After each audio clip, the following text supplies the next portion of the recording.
Hi. Didn't know who was going to speak first then. So we've actually got a cup of tea this week because We just went for a run and it's absolutely horrendously cold and windy and disgusting outside. So we now have to defrost. And also, someone said they really liked the tea chat in episode 1. Basically, backed by popular demand. And by popular, we mean one person. So we'd bring it back. With some tea. And we've got mango and bergamot. Is that right? Yeah. I'm actually quite liking it. It's really quite nice. It's fruity. It looks a little bit like pea, but, well, unhealthy pea. It looks... yeah, if you're dehydrated, yeah. I hope you enjoyed that riveting tea chat. Tea chat done. We've got some updates this week. Yeah. Cancer related and dating related. Obviously, I'm the dating related one because my dating life is miserable. I'll go first, I guess. Yeah. I was chatting to this guy. Obviously, won't name names, even though no one's going to know who he is because he's just some random dude from Range. He was started off really nice. His job title was stand-up comedian, and let me tell you, he wasn't funny whatsoever. He essentially had quite a few health issues he had long COVID, and we sort of bonded over the fact that we had like long-term health issues. It's a really good thing to bond over. It was a great thing to bond over, but until he turned it into a competition. Oh no. And he sent me an article saying that people who have long COVID have it worse than people who have cancer. Like the side effects of long COVID is worse than having like long-term cancer. Yeah. Oh, no. And when he sent it to me, I was like, wow, like I literally replied like, yeah, I said like there's absolutely no need for that. Like basically what the fuck is wrong with you? Like this isn't a competition. And he was like, oh, no, I didn't mean like that. I just thought you might be interested. I was like, why the fuck would I be interested in that article? So he's an absolute goner. Okay. Oh, wow. So that was, yeah, it was, I'm actually speechless, which is new. Yeah. And I got not stood up, but got cancelled on again. Oh. Classic. The vet. The vet. And we had such high we talked about him last week, didn't we? Yeah, the vet. The Irish vet. Can't be a vet and be a dick. He is a vet and a dick. Turns out you can do most things and be a dick. But never fear, because I've actually got another date set up for tomorrow. Oh my God. I'm nothing if not resilient. I just keep getting knocked down. It's like that song, I get knocked down, but I get up again. You're never gonna keep me down. I literally just keep getting rejected. I'm like, no, I will continue. I will go on a date. That's the thing, like I can't even get to first dates anymore. At what point do you apply for Love Island or first dates? Do you know what? I actually did look at in the future. I'm not a celeb. Yeah. Z-lister. I'm not even on the alphabet. You're on the radio. I was on the radio. But I actually did look at the application process for first dates. But I think obviously with the cancer, like I've got such a perfect sob story. So I really think they'd get me on. I applied for the new Say Yes to the Dress for Tan France, whatever it is. Oh yeah. Cancer sob story in there. Didn't get selected. See, I always think the sub stories really do it. Apparently not. You're obviously just not. It wasn't sad enough. I've had 2 phone calls this week. One with the sexual care after radiotherapy people that you recommended. How did it go? Really well, actually. I came away from that conversation feeling like really empowered, and good. There are some practical things that I can do that I hadn't been told about. So we talked about the sexy vagina cream a couple of episodes ago. She told me about vaginal moisturizers, which I knew were a thing, but obviously we have to be so careful what we use. So she said that every woman she's ever prescribed it to has not had a problem since the day they started using it. Great. I also argued for an hour with my doctor to get it prescribed. You can get it prescribed. I was going to say, because the one good thing about cancer is you get free prescriptions. No. I couldn't get past the receptionist. What? Said, oh, I've looked it up and you can actually buy it over the counter. Yeah, I didn't want to buy it because I get free prescriptions. Legit said, yeah, I know I can buy it over the counter, but this isn't because of just natural menopause. All of this is a result of my cancer medication, and I think I'm paying enough. I had a phone call with my oncologist yesterday. He signed off our phone call by going, keep going, only 9 years to go. Wow, thanks for the pep talk, hon. But we talked about swapping from letrozole to tamoxifen, which we're going to do, and there's potentially a clinical trial that I might be able to do in 6 months. That's really exciting. It should be good, yeah. I've got to catch up with him in 6 months' time to see how I'm adjusting to tamoxifen, because, of course, varying side effects, different drug, it works completely differently to the way the letrozole we're taking does in our bodies. He did actually say, which I didn't know, that a lot of women will change from estomestane or letrozole to tamoxifen for 6 months and then go back, because taking the break gives your body time to heal properly and actually settle, because tamoxifen allows the low levels of estrogen to come back into your body, relieves you of some of the symptoms that you're having. And then when you go back onto it, because you're going back onto those drugs and your body's not in the battered state it started on those drugs in, it's not as bad. Yeah. So I might end up going back on the letrozole. I might end up on something different if I do this clinical trial. So is the clinical trial for like hormone stuff? Yes. Ah, exciting. Yeah. So he's going to send me information when we get close to the time. Yeah. Also, depending on how I fare with tamoxifen, will let us know whether I'm eligible for the trial or not. That's my fun update. Well, that's like quite exciting updates though. Yeah. Like exciting to try a new drug and see how you get on, and exciting to have talked about like sex, you know. Yeah.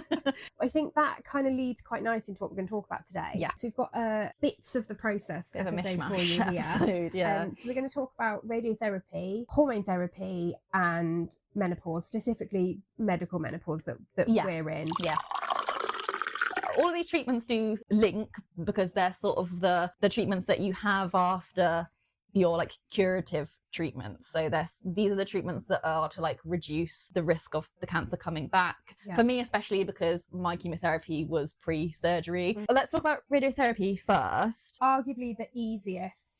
100% for me. It's quick, it's pain-free. You really just have to lay there still. The only thing that some people might find difficult is you have to hold your breath. So basically, you lie on a little table. The most of the time in the appointment is them just trying to get the table at the right height and you in the right position. So you're on this table, you've got x-rays in this machine all around you, and they do these tiny little micro, like millimeter adjustments. They're sort of like shouting out numbers to each other, aren't they? And you're a bit like, I don't know what these numbers mean, but they were just... Yeah, and then the bed will like jolt a little bit, and then it actually goes up really high. I didn't know, and once they were like, "Oh, you're done," and I tried to like get off, and they're like, "No, stay where you are," because the table's like so high off the ground. I was like, "Wow, okay, yeah, my bad, sorry." It's like this big machine that sort of hovers over you, and then it moves around you in like a circular motion. And I like to think of it as like shooting little X-rays at you. Yeah. So before you have radiotherapy, and I don't know if this is the case for all radiotherapy or just the radiotherapy we've had for breast cancer, you receive little markers on your body. Yeah. So I have three. I have three. Yeah, one either side of my breasts and one in between. Just looks like a blue freckle. They pour a little bit of tattoo ink onto you and then they stab you with a needle and that's there forever. Yeah. They use those as markers to exactly where your radiotherapy is going to go, basically. For things to line up. And that makes sure... I actually don't know. Yeah. I really don't know. I always thought I'd see like little lasers coming out and lining there's like little green lasers in like a cross section. Yeah. And I think that is how they line you up. They really have to line you up perfectly because the radiotherapy is really, really targeted. Unlike chemotherapy, which is like your whole body, radiotherapy is targeted exactly at where your tumor is, and it will be in a different place for everybody depending on where your tumor originally was, whether it spread your lymph nodes, etc., etc., etc. And one of the reasons you have to hold your breath is to expand the space in your chest to protect your heart. Yeah, because obviously you don't want radio waves being sent through your heart. And you have to breathe in and then you have to hold it, and then I found it really difficult. So if I breathed in too much, they'd go, okay, let a little bit out, and you'd go like a little balloon. You have to like do a tiny little breath out and then but still hold the rest of it, and it was like, actually I'm finding this quite difficult. But you have to hold your breath for, they say like at least 30 seconds, but I don't think it was never ever that long. I'd probably say about 20 seconds max, but you have to be able to hold it for at least 30 just in case. Yeah. And you lie there and this machine, it moves all the way around you and it does various radio waves from different directions, and there is some x-ray boards that come and just take x-rays for you. I walked out of my radiotherapy to my insides up on the screen once. Did you? Yeah, and I was like, I've never seen it. And I was like, oh, I'd never want to see that again. Really? Yeah, I find it really interesting. Certainly at the Churchill, I don't know if this is the same for every hospital, but at the Churchill, in the radiotherapy rooms, there are pictures of trees on the ceiling. And I remember my first session lying there and being like, oh, this is really nice. A little picture of a tree to look at. And then they told me that you're in the same room for every radiotherapy session, and I got really bored of looking at the same tree. It was no longer calming. I was raging at the tree. They do have the radio. Did they have the radio on for you? No, it's silence. Oh, so I had the radio one. It depends on who the radiologist was, I think, or the radiographer, sorry. Because lucky. I did get lucky. Not all the time, but a lot of the time they had the radio on and I was like, this is fantastic. So when I go and get my smear test, it's always by the same nurse. And she has like a Where's Wally poster on the ceiling. And so you can like try and find Wally whilst you're having a smear test. And actually to this day, I've never found Wally. And I think that's what they should have in the radiotherapy room as well. So you can just lay there and stare at and try and find Wally. There are side effects to it, same as everything else. So your skin, it burns. Basically. Yeah. I've got across my boob, around it really, and up into my armpit, the skin is still tanned. So mine actually wasn't that bad. It got really sore towards the end, and they tell you to put like a specific moisturizer on it. They give you like a watery moisturizer-y thing to put on it. But mine healed pretty nicely, to be honest, in terms of... I didn't have any problems. Just the skin. The skin was red. Oh, mine was like red raw. And now it's left like I've just got a really weird tan from a really weird holiday. Yeah. Where I covered everything except one boob. Yeah. Tiredness as well, I think, is a side effect. I can't say I noticed anything. Did you not? See, I actually did feel quite lethargic, and you do have to go in every day. Yeah. So it's like 15 sessions for 3 weeks. I didn't find it that bad. You honestly, if everything's running on time, like you're in there half an hour. Fun fact about radiotherapy, mine started on my 30th birthday. Happy birthday! I know. It was so funny. Of course that's happened. I went in for like my pre-planning thing and they gave me all the dates and I just looked at it and laughed and she's like, UK? And I was like, yeah, the first one is actually on my 30th birthday. And she was like, oh my God, I'll see if we can change it. And I was like, no, don't be stupid. I don't really have any plans. And like, let's just get it done. It really wasn't how I wanted to start my 30s. And they say that 30s is supposed to be like the best years of your life. So far, I have not seen it. Life does not begin at 30. So the treatment that we are still on, and certainly for me, I'm on for 9 years, having just been prescribed tamoxifen now, is hormone therapy. So hormone therapy is the blocking of hormones. In our case, it's mainly estrogen. Yeah, because both of our cancers were estrogen receptor positive, so the cancer feeds off the estrogen supply. So there's lots of different things that go into hormone therapy. So Shelley and I can only really talk from experience of ours. Yeah. And ours includes ovarian suppression, sexy. So our ovaries have been put to sleep, to put it really simply. They aren't producing, they're not doing anything. No. So I started ovarian suppression before anything else because I had chemotherapy first. They basically ask you if you want to go down the fertility treatment route, and we'll touch on fertility in a different episode. But I declined the fertility preservation. Yeah, couldn't think of the word that. I don't know how I got it so quick. Oh, wow, that was good. Thanks. They basically put your ovaries, to sleep before you have chemotherapy because the chemotherapy is so toxic, it can make you infertile because, like we said, it targets any fast-growing cells, and that includes the eggs that you're producing every month. It is possible to have chemotherapy and everything while you're pregnant, but there are a whole host of other things. There's a lot of like risks and account. So Shelley and I are on slightly different drugs for our ovarian suppression. Yeah.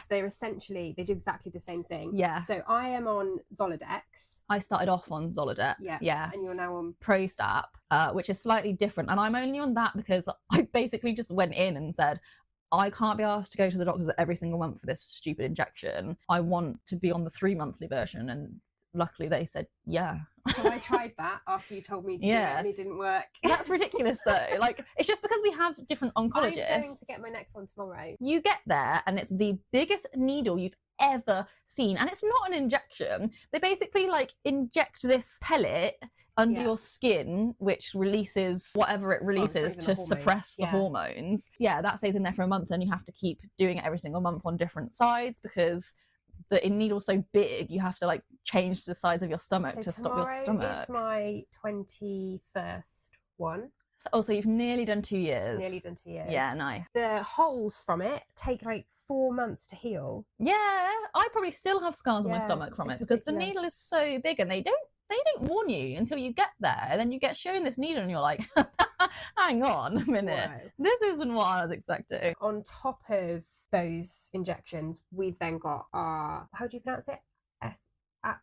What? The whatever they are, inhibitors. Oh, aromatase inhibitors. I don't know what word you're even trying to say. Yeah. Look at you so blankly then. So they work to block the estrogen production in the body. Yeah, so everything that we're having is to stop estrogen production. Yeah. So the letrozole that Shelley and I are, as of today, both on, is stopping our body from producing estrogen at all. So Yeah. estrogen is produced in, your sexual organs and everything, but also the cells in your body produce tiny little bits of it passively Do they? anyway. Yeah, and that's how your joints stay supple and all that kind of stuff. They help keep your eyes lubricated. Estrogen is responsible for a lot of the lubrication of your body. Estrogen is responsible for a lot of things that I didn't really realise until now. So- you don't have any. Yeah. And it's like, Sucks. whoa, okay. So the letrozole is stopping that, whereas the tamoxifen, which I'm just about to start, Mhm. doesn't stop the estrogen production. It stops the estrogen attaching to the receptors. So- See, I started on tamoxifen. Did you? Yeah, and obviously the reason I switched to letrozole, the chemotherapy pills that I take, you have to be on an aromatase inhibitor Yeah. for them to work properly. So I had to switch to letrozole from I've tamoxifen. had to come off my antidepressants to be able to go onto tamoxifen. So Oh, that's been fun. Yeah, really? you can't take sertraline when you're on it. Oh, 'cause the see, I'm sertraline on stops it working. citalopram. So could you not have just switched to a different antidepressant? I could have, but I couldn't be bothered to be dealing with multiple different Switches. switches Yeah, at once. that's true. I don't think I need antidepressants. Hmm? I don't think I need them. You Do I sure? seem okay? No, I'm joking. I cry a lot, but I cry a lot anyway. I think you actually seem all right, to be And I'm fair. getting better at showering, so I think I'm Yeah. getting better. I mean, if you're getting better at showering, that's a positive. Yeah. Yeah. There are different hormone therapy drugs that work differently, and they all have differing side effects, but most of them are the same side effects as menopause. The menopause, yeah. And obviously, because we're on these drugs for a reason, the reason is to cut off estrogen. You can't take HRT, so you can't have any form of hormone replacement therapy, nothing that contains estrogen. So we are left to just suffer with no treatments essentially to help us. And I think there are treatments. I think my oncologist did say like there are things we can put you on if Yeah. it gets bad enough, but I just don't think they want you to be on these extra treatments that Yes, you don't more and more. necessarily need. And I'm inclined to agree. Like, I'd rather not take more pills, to be honest. Same. Like, I rattle as it is. I take pills to combat side effects of the pills that I'm taking, Yeah, which is ridiculous. it's so stupid. So we're just going to reel off all of the menopause symptoms that we experience. 'Cause I feel like menopause, people don't know everything that goes into it because it's literally just like, you think of hot flushes mainly. So we're just going to reel off a list, and it's going to be like, when they do the terms and conditions at the end of like an advert where it's like 125% APR, blah, blah, blah. So are you ready? Okay. Let's go. Heart palpitations, insomnia, Fatigue, dizziness, feeling faint, headaches. tinnitus, dry mouth and eyes. You can read what you wrote then, could you? It's going well. Should we just carry on? Hang on. Tinnitus, dry eyes and mouth, Sore gums, muscle and joint pain, breathing difficulties, needing a wee more, incontinence, vaginal dryness, thrush, cystitis, thinning hair, dry and itchy skin, hot flushes, night sweats, weight gain, water retention, skin changes, tingly toes and fingers, changes to breath, low mood, It's just going terribly. low mood, Anxiety, memory problems, feeling tense or nervous, lack of concentration, panic attacks, lack of interest in things, depression, crying, mood swings, irritability, reduced self-esteem and a loss of confidence, brain fog, low libido, fertility changes, change to smell and taste, brittle nails, loss of bone density, and nausea. anything else? I think we've Ding, ding, covered ding. we've covered a lot of it. We're in technically medical menopause. Yeah. There are so many different We've been induced into the menopausal- menopause, yeah. menopausal statuses: pre, Peri, peri, post. post, premature, early, and medically induced. So naturally, women will go through the the mini pause. The mini pause. Normally, women go through the menopause between 45, 55. And when I spoke to my doctor about it, he said that I would naturally go through the menopause about the same age as my mum. Right. So my mum went through the menopause at 50. Technically, around 50 is my natural menopausal age. However, breast cancer treatment and all this hormone therapy can bring your natural menopausal age forward by up to 5 years. So I could be looking at going into natural menopause about 45. I don't come off my medication until I'm 42. Well, there's no point. the thing that annoys me about it is, like, once you stop hormone therapy, you could go back to being premenopausal, because obviously your body will start producing estrogen again, or you could just stay in the menopause. They don't really know. But because we're young, there is a high chance that we'll go back to premenopausal. Then we just have to go through the menopause all over again. But it might be easier. Because medically, but so quickly as well, like, we're not going to come off our medication until 40s, and then 3 years later we're going back into the menopause. There's no fucking point. It riles me up. This feels like a very touchy subject. Have we done the right thing? I don't know, I'm getting angry. No, it's fine. You don't expect to be in menopause in your 30s. Like, neither of us necessarily had grand plans for children. And we will talk about the whole fertility thing and why we made the choices we made. Because our choices will not be reflective of probably a lot of women. Yeah, it's horrible. You know, all your friends are talking about having babies and coming off their birth control, or all these normal life events that are great. And I love my friends to bits, and I'm so happy for all of their successes and all that kind of stuff.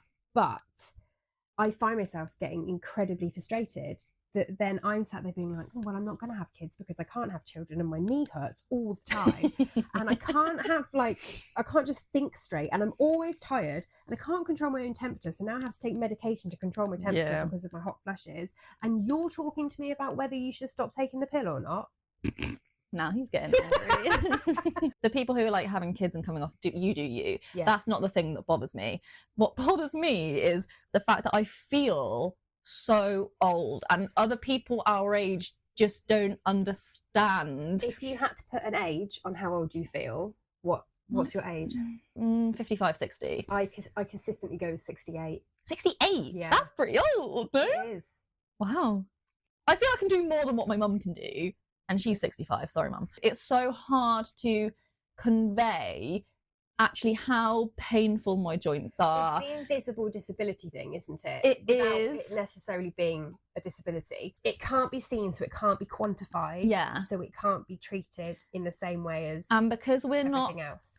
like old enough to be going through the menopause, we sort of get overlooked, especially like at work and stuff. And you know, this isn't anything against where I work. I've had no issues, but I think you do sort of get, no one understands, you know, you get brain fog, you get so fatigued, your joints hurt. You do need modifications. Yeah. It'd be great to have like a stand-up desk or a comfier office chair.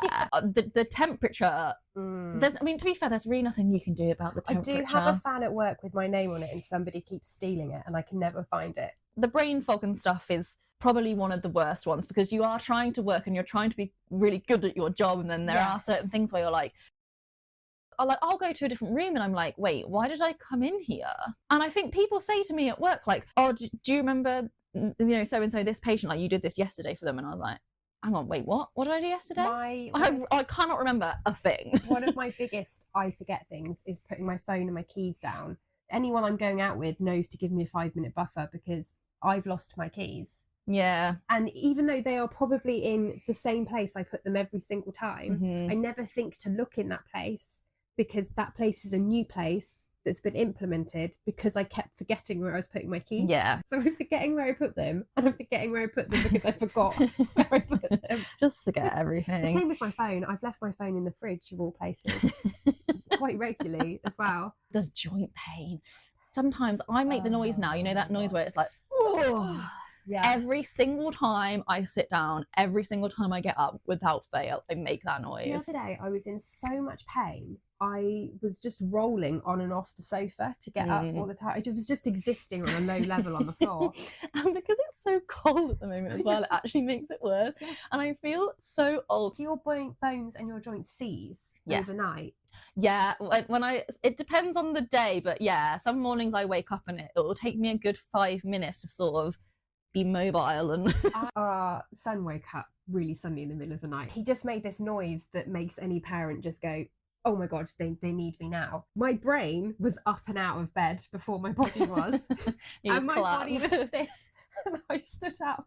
I just face planted the floor. I hit my head on the side of the bed and then just carried on like nothing to see here. Just hobbling away, waiting for your joints to like release themselves. And I walk really stilted when I get up in the morning, like I'm a robot. Yeah, I have to walk like a robot as well because it hurts to like bend your knees and ankles. Hurts to sit on the toilet. And we could go on all day about this and you'll just get bored. So menopausal symptoms that we are definitely suffering from. I could list vaginal dryness. Let's start with the main ones. Vaginal dryness. Yeah. So actually, should we do something helpful? Should we say how we're tackling them if we are tackling them? You're not. I don't have sex. I've not had sex for years. So I am using Yes vaginal moisturizer. Okay. I've been using it for 4 days already, but I can tell the difference. Really? I've not tried to have sex yet, but I can tell the difference. It is so much more comfortable. Wow. Everyone go get that. You can buy it over the counter. You can order it online as well. Brain fog, I don't think there is much that can help. I do arrow words, and not specifically for brain fog, just because I love arrow words. Yeah. So yeah, I do arrow words just because I love them, but also do you think it's making me more intelligent? I haven't found anything that fixes the tripping over my words yet. I don't think or the forgetting. I make lists everywhere and I still forget. Yeah, I think that the thing is there's nothing to fix these things, but I guess there's things that you can do to like adapt to your like new normal, I guess. Fatigue, haven't fixed that one. The thing with fatigue is like they always say, movement, make sure you move your body, and whilst I do agree with that, sometimes you want to just sit and watch TV. Yeah, and moving is hard. Moving hurts. As we just discussed. Yeah. So the next one, which I think a lot of people will be pleased to hear, there is something you can do about hot flushes. I have been prescribed a medication called oxybutynin. Right. It's technically a bladder medication, so also having a great side effect that I'm peeing less, which is great because I'm a stress peer. So I will pee 900 times a day if I'm stressed. Is that like healthy though to not be peeing? Well, I'm still peeing. I'm not just not peeing, but it's like 2-3 times a day as opposed to like 6 or 7, 8 times a day, like it was. Does your bladder feel full? No, because it blocks the receptor that you feel. So you could just piss yourself, essentially. I haven't pissed myself yet. But it's possible. It's possible, and I'll let you know if it happens. You're not selling this medication. But I haven't had a single flushes or pissing yourself. Had a single hot flush since I started. I mean, that is amazing, to be fair. So he prescribed me 2 a day, and he said, well, just take one. I guess we're looking for an improvement, not to stop them, right? Yeah. And I was like, yeah. Because you suffered terribly, didn't you? Yeah. I hate them. Hot flushes are awful. It's like a fire has lit from within. Yeah, it like burns outwards. Yeah. And then you get dizzy. You have to like de-layer. You're like sweating. Like you feel a bit faint. Like you just can't function for about 5 minutes. It's probably longer. But oxybutynin has fixed those. Okay. So if you are suffering really badly, you could ask for that. Yeah. Always discuss with a doctor. Always discuss with a doctor. Yeah. Mood swings, anxiety, depression, but they're part of the parcel with everything hormonal. And I had anxiety and depression since I was diagnosed. I mean, it is exacerbated by being in the menopause. Anxiety and depression is a menopausal symptom that not everyone will get, but obviously we can't fix that. But I'm on antidepressants, which also act as a kind of anti-anxiety. I also have therapy. Go to therapy. I actually would recommend therapy for everybody. Yeah. Even if you're not going through cancer, like I just think I'm really one to advocate for therapy. I think it's amazing. Therapy for anything. Yeah. Obviously it's expensive, so I am quite privileged in the fact that I can afford to pay for private therapy. Not everyone's going to be in the same situation, but therapy has really, really helped me. Or start a podcast. Start a podcast and then you just have a friend to talk about all your troubles with. Then everyone else gets to listen to your troubles as well. Oh, I discovered today it puts you at increased risk of heart disease. What, the menopause? Menopause. Why? I don't know. No. Something to do with estrogen and the way Everything's it to do with protects your heart. estrogen. Okay. I didn't really look into it because it came up on a thing when I was doing up my fact checking for today, and it just felt like one of those holes that I was going to fall down and not come back out of until you arrived. Yeah. And then I'd be like, oh my God, we can't do this because. So one of the last symptoms we're going to talk about, one of the reasons we're friends, weight gain. Yeah.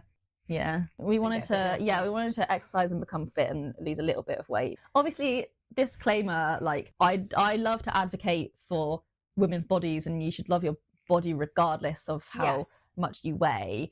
I don't think anyone needs to lose weight. I don't think you need to lose weight. I don't even think necessarily I need to lose weight, but it's about feeling comfortable. Yeah. I mean, I don't know about you, but I have body issues anyway because I've had a boob removed. Yeah. And I think obviously social media and has a lot to play in, you know, the issues that we have. For me, it's a no-brainer. I'll take the side effects if it means I don't have cancer anymore, and it's going to reduce the risk of the cancer coming back. So, I mean, I feel like you just said, let's name them and name how we're fixing them. We're not, is the answer. Well, yeah, just not. That one vaginal moisturiser you've recommended so far. Everything. And some Arrow Words. Go to the shop, buy an Arrow Word book and some vaginal moisturiser, and you're sorted. I really had something so interesting to say then. We just stopped recording for about 2 minutes because Shelley. I just had to say, can you pause? Because I really had something interesting to say off the back of like the whole weight thing.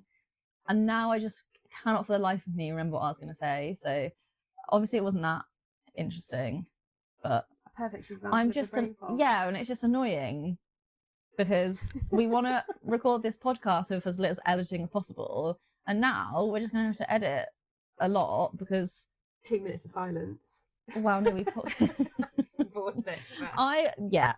This isn't going well now. We're gonna have to stop. We're gonna have to just stop recording. The episode's over, guys. Okay, I'm done. Okay, bye. Bye.